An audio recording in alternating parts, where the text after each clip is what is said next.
I'm Leslie. And I'm Shelley. And we are Sisters in Ebert. Welcome back for another Movie Monday. We're going to go on a bogus journey this time. Totally bogus. Bill and Ted's Bogus Journey. The sequel. The 1991 sequel. Another appropriate time has passed for sequels. Yes, perfect. Yes. The golden time of sequels. I saw that it was an MGM film, and I said that explains their brief stint in the Disney park. For these characters showed up inexplicably in the 90s for some reason, along with the Turtles and Barbie and things that aren't normally equated with Disney. That's true. And that explains it, I think, because there was Disney MGM Studios before it was Hollywood Studios. Yeah, I know something with it was something with the studio, something was failing, and they were selling off movie scripts, but they held on to this one because they had faith in the project. Oh, well, they were right. It's a gem and a delight, and I will fight anybody who says otherwise. It's true. I feel like this is one that no one has seen. I honestly had not seen it again since I watched it as a child. This. Yeah, for this. We watched it when we were kids. Did we have it? We had it on VHS. We had another bootleg copy, yes. From a home box. It's not really bootleg if you're recording off a VCR. It's recorded off a VCR, but you're not allowed to keep it for more than a certain amount of time. I thought it was just bootleg if you were selling it. I think it's both. Oh. They're coming for you, Dad. Run! Burn the VHSs! We open. Oh, this is, again, not a summer of movies. This is a childhood one that we watched randomly. Yeah, classic. We opened to San Dimas, California in 2691 AD this time. Ayo. As an old cranky dude, tries to stop Bill and Ted's message from being spread and changing the world. Mm-hmm. We cut to Bill and Ted University, established in 2425 AD. As I was watching this scene, I was like, what the heck is happening? And students arrived to class in neon foam and spandex outfits. They did not look comfortable to walk in. No. They were moving quite stiffly. Rufus arrives in the phone book to teach with special... Phone booth.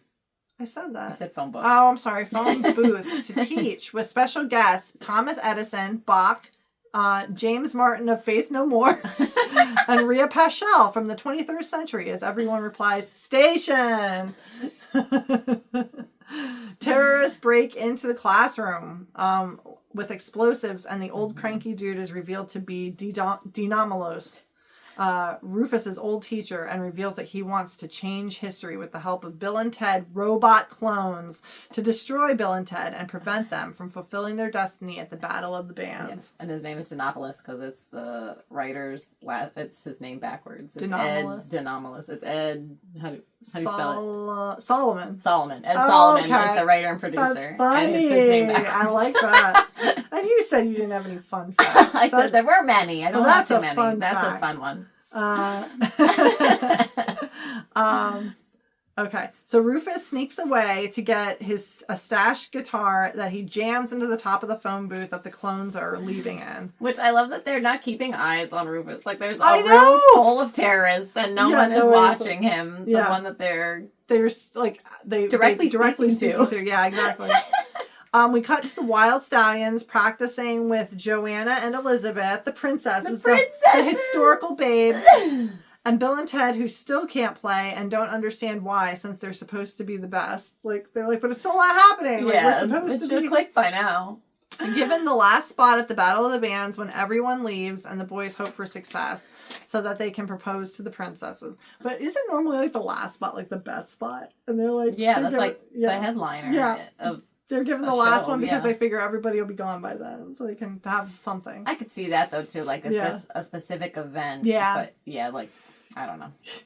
Bill says he will call Missy to let them know they're coming for the girls' 521st birthday party. Because it's their 21st birthday.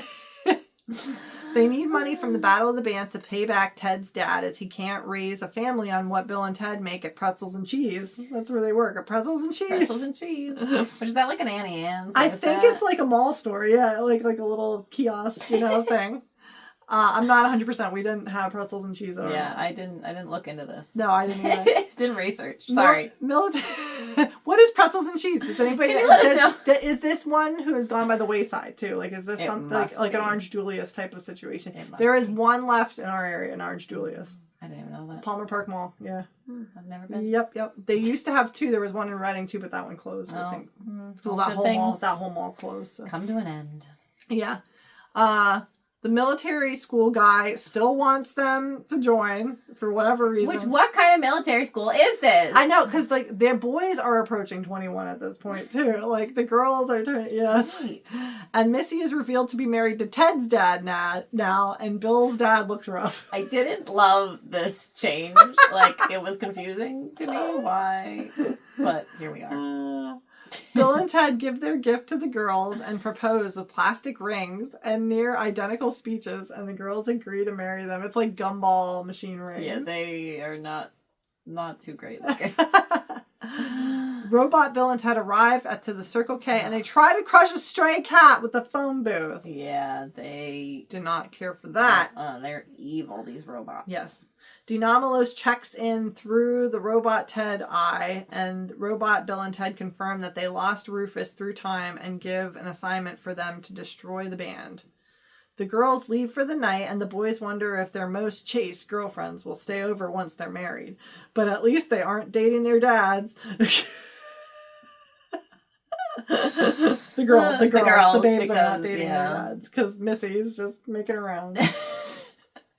Robot Bill pretends to be princesses on the phone and tell Bill and Ted that they're quitting the band, and Robot Bill and Ted send back the phone booth so like nobody can get to it. Yes. And that they're stuck in this time. Now, yeah, they imitate the girls' voices, and even Ted's like confused, like, where are you calling from? Because they had just left. They were like pulled out of the parking lot of and this there's no apartment cell building. phones at this time, so the boys wonder what they did wrong and wish they proposed sooner because they think that's what the girls are mad about, and that they couldn't. Even though they were just so happy when they left, but they couldn't, as they can barely afford their own apartment.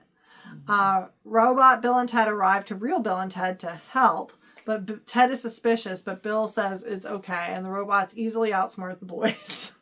Very easily. The robots drive Bill and Ted, who keep the van really cold. The robots keep the van really cold because they don't have any feeling. That's how Bill and Ted suspect something's off, because like they're like, can you turn on the heat? And they're like, no, they get mean, they get saucy with them. And are very rude to the real Bill and Ted. Once they're stopped in the morning, the evil robots bring the boys to the desert and reveal they are robots and are here to kill Bill and Ted. The robots push the real Bill and Ted off the cliff and then spit on their bodies before stealing a Porsche. Bill and Ted awake in blue tones, where the Grim Reaper tells them to go with him in the afterlife, and they must win a contest against death to go back. Yeah, he was terrifying looking. Yeah, but then I learned to love him. He's but I do kind of remember, like, as a kid, being like, I didn't like to look at him. Well, I think they were kind of scared of him too. Like, dude, it's death. It's Grim Reaper. Bill and Ted trick death with a Melvin. Which was like where you pull up a wedgie. Yeah, wedgie. That's the word.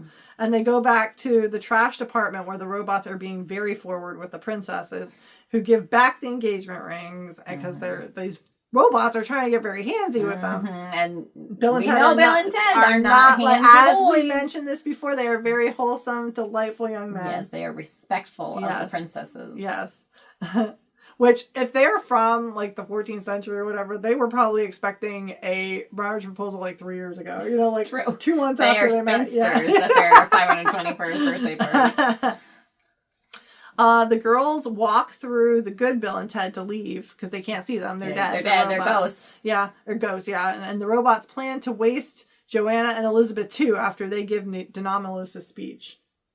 I know, just because they're jerks. Like, they're terrible. Just, they weren't assigned that. They're just doing it. Taking liberties. Yeah. Bill and Ted arrive at their Ted's dad's police station, where they are planning increased security for the Battle of the Bands that night. And Ted jumps into his dad's body, and he said, worked in Exorcist 1 and 3, because they're like walking, they're like, are you sure this is going to work? It worked in Exorcist 1 and 3.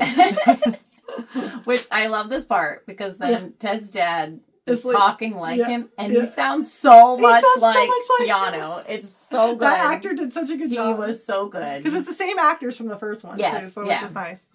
Bill jumps in the sergeant's ear next to Ted's dad. He did not do as well. No. He was not as believable as Bill. But... And both try to convince the other cops to protect the girls, but are unsuccessful as none seem to believe them. They're like, what the heck is he talking about? And Bill and Ted leave their bodies and go try to get help elsewhere. So the boys arrive to people performing a seance with Missy leading the group to let them know that Bill and Ted are killed and the princesses are in trouble. Missy panics and chants in Latin, making Bill and Ted's spirits be sucked into endless black hole, where the boys keep falling and screaming, ah! And then they say, this really just keeps going. Ah! I remember that part. Yes, I did too. They just keep going. Because it was like scary at first because they're falling, and then it got funny because it was like they just kept going. Yeah, they're like, okay, we're getting tired of screaming. Finally land in hell, which is nothing like the album covers it's been depicted on. Bill and Ted try to get the devil's attention and get away from torture as they can't die. They're already dead and are sent to tunnels.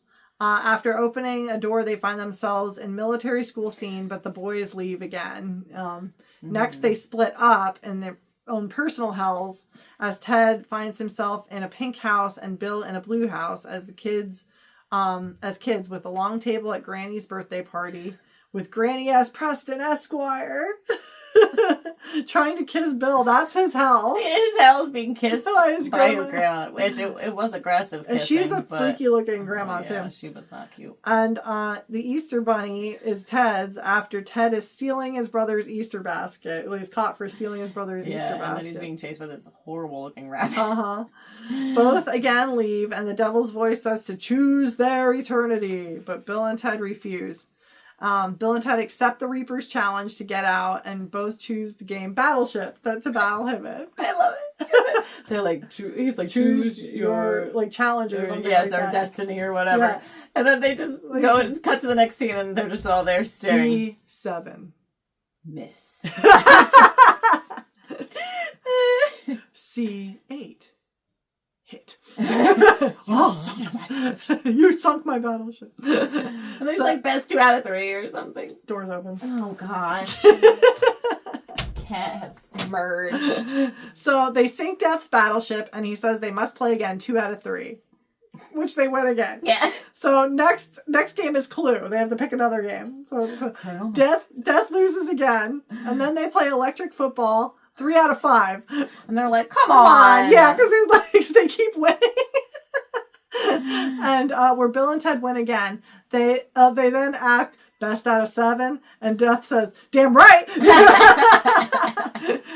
And they move to Twister, where Bill wins again, and Death agrees to take them back. Remember Death's foot? Yes! You see, it's so gross. Because it's like barefoot, and it's just like its toes are walking over like fingers. Yeah, it was. I didn't like to look at that. Death has a lot to learn about sportsmanship. Best out of 7. Damn right. Because they know what's coming. Yeah. Like every time they win, best 2 out of 3. Best 3 out of 5. Bill and Ted come up with a plan to make good robot Bill and Ted's. And Death reveals that he is at their command as they have beaten him. Ted says, don't fear the Reaper, and takes them to heaven for help. Bill, Ted, and Death mug others in heaven for their clothes to fit in and leave and have their place in line. And are asked for the meaning of life at the gates. And they quote, every rose has its thorn and are led into heaven. Boys admit that they mugged 3 people when they get to God and they ask for help. God replies, station. And God helps. Death apologizes to God and explains that Bill and Ted, they Melvined me. They Melvined me. And he has kind of a semi Austrian accent or something like, they Melvined me. Robot Bill and Ted are still destroying the apartment and throwing their heads around when Dinamalos calls to tell them to stop wasting time, and the robots will further trash their relationships. Mm-hmm. Bill and Ted find the scientists that God sent them to help, like the smartest scientists that there is, and are revealed to be aliens named Station, a duo of aliens named Station. Bill and Ted go with Station and awake back in the desert alive, shaking off various scavengers and death, and Station have arrived with them. Evil Bill and Ted are out trying to kill a cat with a Porsche. They're awful. And arrive at Missy's, where she is with Joanna and Elizabeth by crashing through the window. That's how they arrive there. Bill and Ted take Station and Death to get supplies to make good Bill and Ted robots at like a hardware store. All three girls faint, and Evil Bill answers as robots plan to kill Bill and Ted again. In the parking lot, the stations collide. The two stations collide and become a larger station. Mm-hmm. They're growing. And Station and Death make good Bill and Ted robots in the van as the crew is en route to the Battle of the Bands, which is starting, and the evil robots prepare to go on with the plan to kill the princesses as a finale. I know. The good crew arrives to Battle of the Bands with good Bill and Ted robots ready to go. Wild Stallions are announced as the last band of the evening inside, and good Bill and Ted confront them on stage with the princesses, questioning the boys' ability to help them. The good robots destroy the evil robots pretty easily, I said, and the princesses are lowered to safety because they're like held up, like they were like suspended, like a Princess Peach-esque type of I could situation. As all celebrate, Denomalos arrives in the phone booth to kill Bill and Ted himself. Yes. Denomalos takes over the TV transmissions all over the world and explains that society will be based on his ideas and not Bill and Ted's music. Bill and Ted again use time to trap Denomalos, who also uses time to escape the trap. So just like in the first one, we have to put a tape recorder there. Yeah, we have to plan this. It was convenient. So they're going back and forth, and so suddenly they realize whoever is victorious will keep being victorious, and somebody's going to eventually not succeed. So Bill and Ted sabotage Denomalos' trap. And they explain that only the winners can successfully manipulate time, explaining the questionable things in both films. Because I said, this is a little... That was my only beef. This whole scene, this whole section is where it started to lose me a little bit. I was like, all right. I felt like we didn't know how to end this movie. Yeah, I felt like we needed an ending, and this is what we got, So, Death Melvins Denomalos, and Denomalos is arrested by Ted's dad. The promoter of the Battle of the Bands is taking care of Bill, was taking care of Bill and Ted from the beginning. She's the one who gave him a spot. Was she famous? Was she somebody I'm supposed to recognize? I forgot to look her up. I don't know. I feel like she was somebody that they gave the part to specifically. Maybe. It was not like... Yeah. I got Tina Turner vibes. I know it's not Tina Turner, but I got Sheena Easton or somebody like that. Yeah, somebody where she was part of that kind of singer was also kind of just a stereotype singer at the time. Remember who was Stevie on Saved by the Bell in the Miss Bliss class? She looked exactly like that. She had the same wig and everything. True. Okay, so the promoter of the Battle of the Bands is taking care of Bill and Ted is revealed to be Rufus in disguise. Oh, her name was Ms. Wardrobe, which I thought that was sus too, because I'm like, that's her name, was Ms. Wardrobe. But it's something that Bill and Ted wouldn't question. Yeah, exactly. Okay, Ms. Wardrobe. As no one else would let Wild Stallions in the Battle of the Bands, so it had to be Rufus the whole time. He ain't wrong, Rufus explains that Chuck Denomalos was his old gym teacher. So the whole time we're thinking he's this philosopher, and he's the gym teacher. Yeah. And turns over his stage to Bill and Ted. Bill and Ted quick use the time machine to get 16 months of intensive guitar training and a 2-week medieval honeymoon as Bill and Ted and the girls take the stage with Bill's baby and Ted holding Ted's baby in Wild Stallions baby carriers. Yes. Station and the good robot Bill and Ted, along with Death, also join them to sing the final guitar solo song, which was by Steve Vai, as the song played on the TV all over the world. The newspaper headlines go past the screen, and I started writing these because I thought there was only going to be a there's a ton of newspaper articles! There were so many. I wrote them all. I started skipping ahead at this. I was doing that. My 10-second button. I don't need 25 seconds to read this title. You do. So I was skipping ahead. I would read it and... I needed it because I was writing at the same time. I'm like, this is taking so long to write.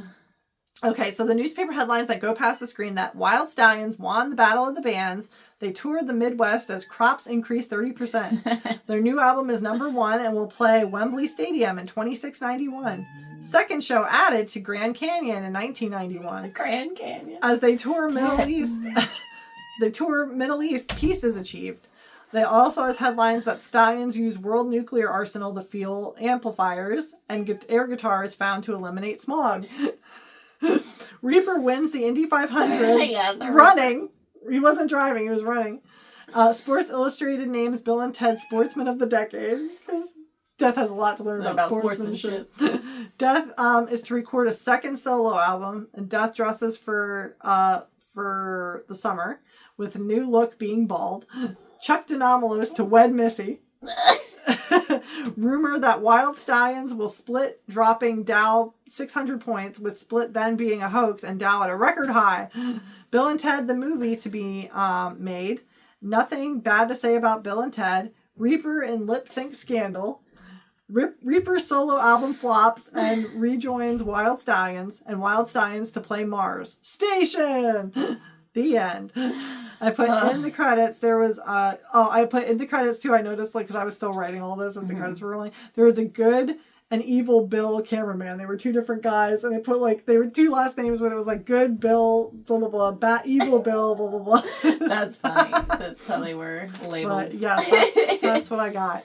Oh, Bogus Journey. Yeah. It was so much better than I remembered. Yeah, like, I remember being bored by this one as a kid. Yes, I was too, and that's why I think I only remember certain scenes. And, like, the whole ending, I remember always skipping that, like, because I never made it to the end. No. I never made it to the end. I don't think I got past, like, the Easter Bunny and stuff. Yeah.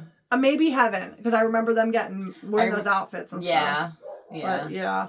Speaking of outfits, like when they were dead, they made it look like they were like subdued in color. Yeah. And they did that through makeup and outfits. Like it's not like a filter effect. So much like in The Wizard of Oz, yes. Where they had her wear black and white. Exactly. They had her wear the sepia tone dress to walk out into it so that it looked like she was coming from there. Nice. I love it. But other than that, I don't really have any fun facts. I wondered if they had a van scene, like because the van wasn't in the first. They didn't have that van. The original machine in the original script or was whatever supposed to be a van, and they thought it was too close to Back to the Future as a DeLorean, because Back to the Future was what, 88, I think that came out. Yes, I think so. Yeah, so that makes sense. So yeah, the DeLorean, that's why it became a phone booth. But I was wondering if like that's why they did the van in this one. I don't know. I'm speculating, but I was wondering if that was maybe a nod to the first one. I have their album cover here. Wild Stallions. Their trench coats on. Yeah, I wish it would move like the real album cover. Like in the real album cover, it's like a motion. Yeah. Wild Stallions. But I really enjoyed this. I was dreading watching this because I was like, oh, it wasn't boring. Yeah, I wasn't thrilled to watch it, but I was entertained by it. Yeah, and we're not touching on the third one right now, but I enjoyed that one too. I never saw the third one. We have it on DVD. We have it. So. Well, it's a Blu-ray. A Blu-ray. I bought it legally. I do love physical media and physical props and special effects. So yes, I can appreciate their blue-toned outfits. Yes, it was a nice touch. Yes, you sunk my battleship. It was Colonel Mustard in the library with the knife. Yeah. No. I forget what it was. Candlestick, probably, but I don't know. All right. But do you remember this one? How did you feel about it? Like, if you have bad feelings about it, but haven't watched it in a while, I do recommend going back for a rewatch. Because and see what you think. It was much more entertaining than I remembered it to be. And I did enjoy Station, and everybody saying Station, and that's fun. I love a good catchphrase. So. And the princesses are still most chaste. Love those princesses. Do you think they'll sleep over when we get married? But we thank you for joining us here at Sisters and Ebert. If you look below in the description for this film, you will see links to all of our social media. We are at Sisters and Ebert at Instagram and Facebook. Please like, follow, subscribe, comment, engage with us on social media. Hey. We'd love to hear from you. We would love to bounce up in the algorithm. Wouldn't that be bogus? That would be not bogus. Bogus. That'd be most triumphant. Most triumphant. But we do appreciate any engagement that we have. Please follow, subscribe to our channel. We would love to have you. And if you ring that little bell notification, it'll let you know when we post new content up here, usually every Friday and Monday. We thank you so much for joining us, though, on this most bogus journey. And we'll see you next week at the movies.